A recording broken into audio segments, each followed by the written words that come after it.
First Adam became a living being. The last Adam, Christ, became a life-giving spirit. So may representation tayo ngayon. Okay. So kung tayo ay mula kay Adan, ano ang ating minana? Kasalanan. And the wages of sin is death. So, by the time they eat the fruit, okay, na pinagbawal ng Panginoon na wag nilang kainin, ng Diyos na wag nilang kainin, death came to mankind. So, Adam represents, as the head of the mankind, sin and death. Yun. Tulad yun ang binasa natin kanina. Adam representing the mankind. Kay Adan tayo tumanggap ng masama, makasalanang kalikasan. Ang unang Adan ay nagdala ng kasalanan at kamatayan. And we speak of the last Adam now, Jesus Christ. Ngunit kay Kristo bilang huling Adan o the last Adam, tumanggap tayo, the life-giving spirit, tumanggap tayo ng katuwiran at buhay. Kung titignan natin ngayon sa verse 40 sa mga Bible ninyo, sa ating tinanggap, what is this life-giving spirit means sa atin?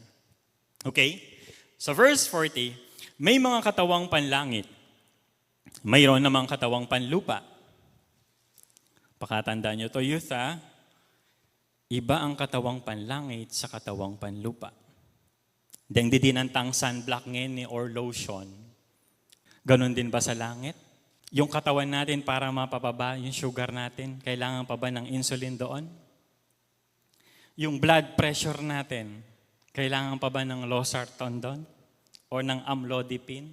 Naririnig ko na yung mga ganyan sa aking mga magulang, sa mga gamot na nakikita ko sa mga reseta. May katawang panlangit at mayroong katawang panlupa. Iba. Sabi po doon, iba ang kagandahang panlupa at iba ang kagandahang panlangit. Iba ang liwanag ng araw, iba naman ang liwanag ng buwan. Iba rin ang ningning ng mga bituin at maging ang mga bituin ay magkakaiba ng ningning. Ano ang ibig sabihin ni Paul dito? Kung ang ating mga mata ay namamangha sa nilikha ng Diyos, pisikal, sa buwan, sa araw, pag ikaw pumunta sa dagat, makita, ang creation ni Lord, napakaganda. Namamangha tayo. Namamangha tayo sa bituin, sa langit, sa araw, sa kalangitan, at sa lahat ng nilikhang pisikal. Ito ang tanong ko sa inyo ngayon. What more those things that are heavenly? A glorified humanity looks like. Binigyan ito ng mga detalye ni Pablo kung ano ang ating mararanasan. Okay? Tunghayan po natin. Okay, let's go on verse 42. Ganyan din sa muling pagkabuhay ng mga patay. Ang inilibing ay mabubulok. Okay? Ang nilibing ay mabubulok, ngunit hindi mabubulok kailanman ang muling binuhay. Walang karangalan at mahina ng ilibing, marangal at malakas sa muling pagkabuhay. Inilibing na katawang pisikal, muling mabubuhay bilang katawang spiritual. The life-giving spirit. Kung may katawang pisikal, mayroon ding katawang spiritual. By this analogy sa ating binasa, ang mga katawang panlangit ay katawang spiritual. And Paul gives some contrast. So, 4 po yun. Perishable versus imperishable. Yung katawan ni Jesus nung ito'y libing on the third day, kung yung babalikan ng scripture sa Luke 24, may mga babae may dalang mga spices, pabango.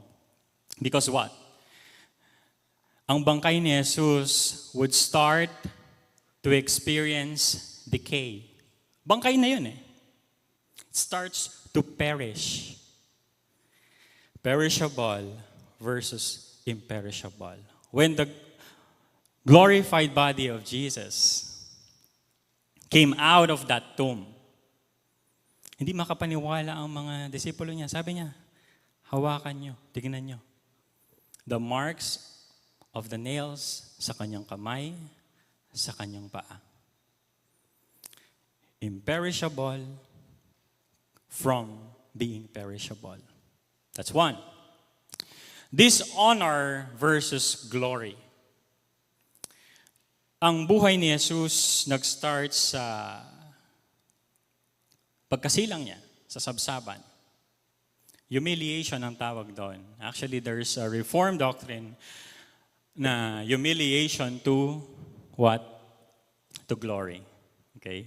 Humiliation into glory. That's the life of Jesus.